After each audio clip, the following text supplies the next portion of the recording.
think Cinderella as a character gets a lot of criticism for not doing enough to change her circumstances, but how come we never seem to talk about the prince? Well, today we are, because I am talking about the movie Ever After.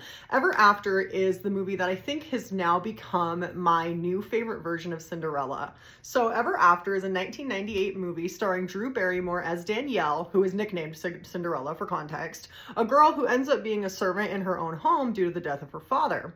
So I went into this movie thinking it was going to be a pretty straightforward Cinderella adaptation, but I actually was pleasantly surprised. Danielle isn't really portrayed as a girl incapable of helping herself, which I would argue the version of Cinderella that I'm most familiar with, which is the original animated Disney one, she kind of is.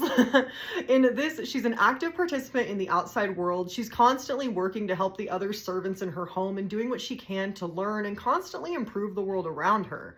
And in this version, Cinderella gives us such a wide range of emotions. She doesn't just stand there and accept the circumstance. She's angry. She fights her stepsister, which honestly is iconic, and even fights to get her own freedom. In fact, in this movie, it's the prince who's kind of the problem.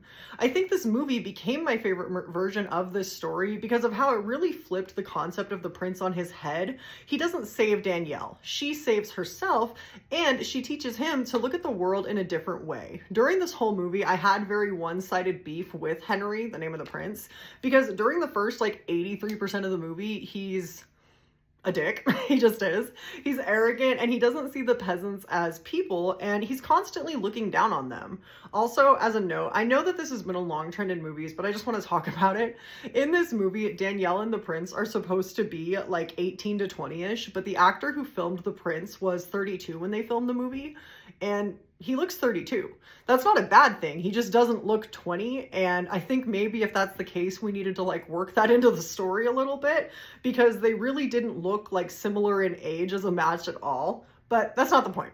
Overall, I just want to say that Cinderella as a story has a tendency to focus on the plot of a peasant becoming a princess. But I like this version so much more because it's really about the prince becoming a person, which in my opinion is actually kind of a better story.